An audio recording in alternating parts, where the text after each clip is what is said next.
Bismillahirrahmanirrahim. Assalamualaikum warahmatullahi wabarakatuh. Bapak Ibu saudara-saudaraku rahimakumullah, yang kami hormati, kami muliakan para alim, para ulama, tokoh-tokoh masyarakat, wabil khusus guru kita, orang tua kita, satu-satunya panutan kita. Saya sering mengatakan di dalam dakwah saya, beliau sudah sepuh, tapi semangat beliau dalam menegakkan dinul haq, dinul Islam luar biasa. Dan saya lari latar belakang yang bukan Islam, termotivasi oleh beberapa ulama-ulama besar di dunia dan bahkan khusus di Indonesia, termasuk Profesor Dr. Kiai Haji Sukron Makmum. Kita semua berdoa dalam pertemuan halal bihalal ini agar beliau ditambah-tambahkan umur oleh Allah. Kondisi bangsa kita yang semakin rapuh, konteks kehidupan kita yang tidak sesuai dengan problematika sosiokultur. Sedikit banyak saya sempat mendengar tadi apa disampaikan oleh AKBP Muhammad Dofiri. Saya hanya satu mau katakan, kalau Islam ini kuat, insya Allah negara ini akan kuat. Tapi kalau Islam ini lemah, negara ini pasti akan hancur tanpa kita berbuat apa-apa. Atau kita berdakwah sekalipun. Kalau di atas kita ini, para pejabat-pejabat kita ini, golongan mereka ini baru terbongkar.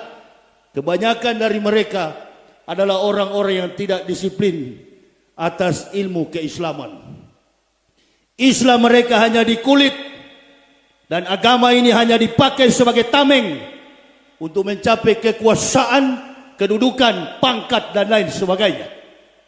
Oleh dari sebab itu, kepada ulama-ulama muda, kepada ustadz-ustadz para kiai, kita harus lebih berani menegakkan Islam ini.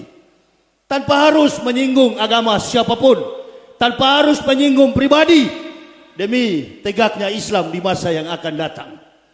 Indonesia ini adalah mayoritas masyarakat penduduknya adalah Muslim. Saya bersyukur beberapa hari ini saya berteman dengan Pak Kiai Haji Romah Irama. Setelah bertemu dalam podcast, beliau mengundang saya beberapa event dan mengajak saya untuk bersama-sama untuk berdakwah. Ibu bapak bayangkan, saya 18 tahun tinggal di Jakarta. Saya lama di Papua. Saya pernah jadi ketua sekolah tinggi teologi yang ada di Papua. Saya keluar, suami istri dan anak-anak satu keluarga, kami mengucapkan la ilaha illallah. Masuk Islam bukan karena mau kawin. Masuk Islam karena belajar tentang kebenaran ajaran Islam. Kami keluar 2006, 11 Oktober tahun 2006 kami keluar, dan kemudian kami tinggal di kota wisata Cibubur. 18 tahun itu saya nggak pernah berteman dengan siapapun. Banyak yang mengajak saya berteman, dan saya katakan, saya masuk Islam, saya bukan NU, saya bukan Muhammadiyah, saya bukan Naqsabandiyah, saya bukan Al-Wasliyah. Orang kunut, saya ikut kunut. Orang tidak kunut, saya juga tidak kunut. Saya tidak pernah membackup diri dalam organisasi Islam manapun. Tapi selama 18 tahun, podcast yang kemarin saya diundang oleh Pak Haji Roma Irama, saya langsung tersentuh. Allah Subhanahu wa Ta'ala, kemarin sebelum saya berjumpa dengan beliau, ibu bapak boleh tanya Masjid Al-Mubashirin yang ada di Jakarta Utara, Tanjung Priuk. Kebetulan saya yang khutbah Idul Fitri. Saya di akhir khutbah, ketika tutup dengan doa, 15 menit kemudian saya tumbang dari atas mimbar. Tidak sadarkan diri, tidak bernapas lagi. Seluruh jamaah di dalam masjid menangis. Istri saya dan anak yang ikut. Saya sudah bilang dari jalan, kondisi kesehatan saya kurang fit. Kalau saya roboh dan meninggal, kuburkan saja di Tanjung Priuk. Sedih kami berangkat. Dan itulah tujuan kami. Konsistensi orang yang hidup adalah mati.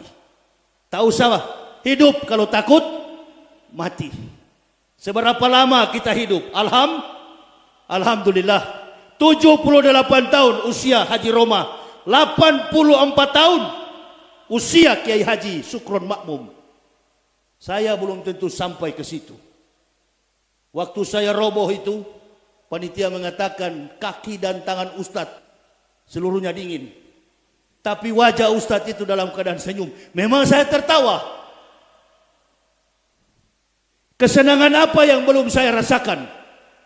Kesenangan apa yang belum saya rasakan? Koda aflal man tazakka wa zakara asma rabbih fasalla bal tusirunal hayatad dunya wal akhiratu khair wa abqa. Ada perbedaan tujuan kafir hidup dan tujuan mukmin hidup. Ada perbedaan. Cari duniamu, disuruh cari. Pangkat disuruh cari, jabatan disuruh cari, tapi tidak melanggar rambu-rambu dalam etika dan sekaligus syariat Islam. Itu yang saya selalu sampaikan kepada jamaah. Perbedaan antara agama saya yang lama, kafir, musyrik. Saya keluar dari agama Kristen bukan karena saya tidak berprestasi. Justru saya adalah pimpinan para pendeta. Saya berprestasi. Saya keluar dari agama Kristen. 4 tahun lamanya saya mempelajari kitab 3 agama besar di dunia. Yudaisme, Kristen, dan Islam. Sampai saya bertanya, mana kitab Injil yang asli? Tertulis di mana kitab Injil yang asli? Orang Yahudi mengatakan kitab Injil yang asli disimpan ke dalam gua di bawah dasar laut mati. Bagaimana mungkin kitab disimpan di dasar laut mati? Siapa yang bisa menyelam di dasar laut mati? Kadar garamnya tinggi. Dan saya katakan kepada dosen pembimbing saya, kita pulang ke Indonesia. Jangankan kita berdua, sedangkan Nabi dan Tuhan Yahudi tipu, apalagi cuma kita. Di mana kitab Injil yang sebenarnya? Kitab Injil yang sebenarnya itu adalah Quran. Quran adalah kesempurnaan dari semua kitab para nabi. Antum cari tentang Musa, ada di Quran. Antum cari tentang Ibrahim, ada di Quran. Semua rangkaian kitab para nabi tersurat dalam kitabullah Al-Quran Nur Karim. Qul ya ayyuhal kitabi ta'alau ila kalimatin. Maka kembalilah hai ahli kitab kepada kalimat yang sama dengan kami. Saya kembali kepada Islam. Alhamdulillah. Hidup dan mati kami Pak Kiai, suami istri masih tetap utuh. Anak-anak saya sudah selesai pendidikan S1. Bahkan yang paling bungsu dia masih kuliah. Ada juga yang masih di pesantren Al-Muhajirin Purwakarta. Sekolahkan mereka dalam kompetensi apapun. Tapi saya pribadi selalu berdakwah dan mengingatkan kepada jamaah, bersatulah. Pemahaman yang perlu kita ketahui. Islam banyak sekali tantangan hari-hari ini, baik tantangan secara internal maupun dalam eksternal kita. Dan saya juga tidak sangka kalau mau diundang untuk berbicara. Saya tidak sangka, ibu bapak. Saya hanya diundang Pak Haji Roma.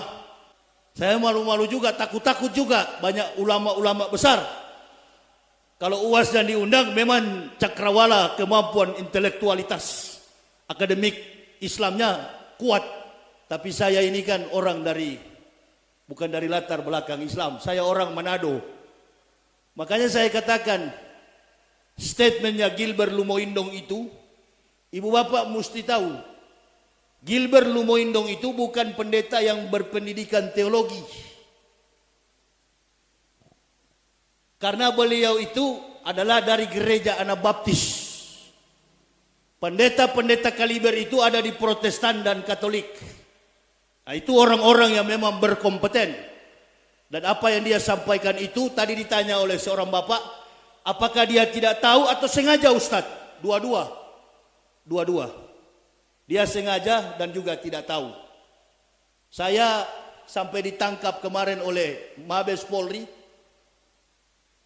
karena saya mengatakan kitab Kristen itu palsu. Kenapa saya katakan palsu? Karena saya punya biodata lengkap. Data tentang kitab-kitab itu. Setiap tahunnya berubah-ubah. Dan saya buktikan di hadapan hakim. Hakim ketok palu bebaskan saya.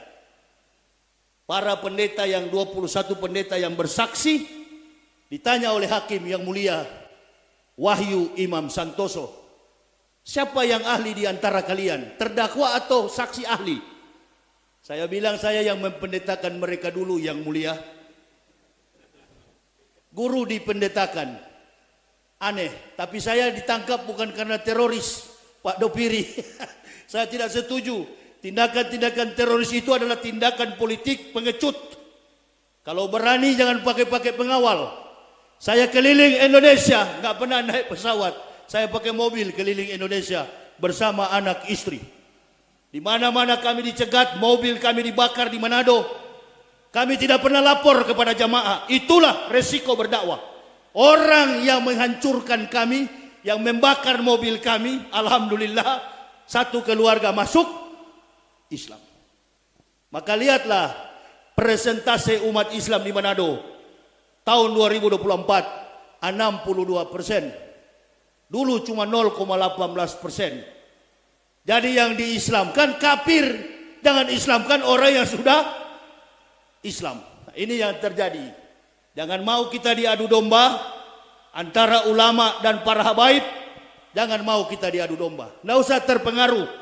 Ibu bapak, saudara-saudaraku rahimakumullah, kita tetap mencintai cucu Nabi, zuriat para nabi, para habibanah, para habib yang kita selalu jadikan sebagai guru kita.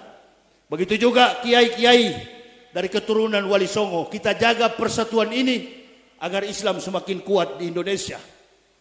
Inilah dakwah kami, inilah tujuan kami berdakwah, dan kami akan terus menjaga umat ini agar tidak dimurtadkan, didangkalkan akidah mereka. Saya kira ini kiai yang bisa kami sampaikan.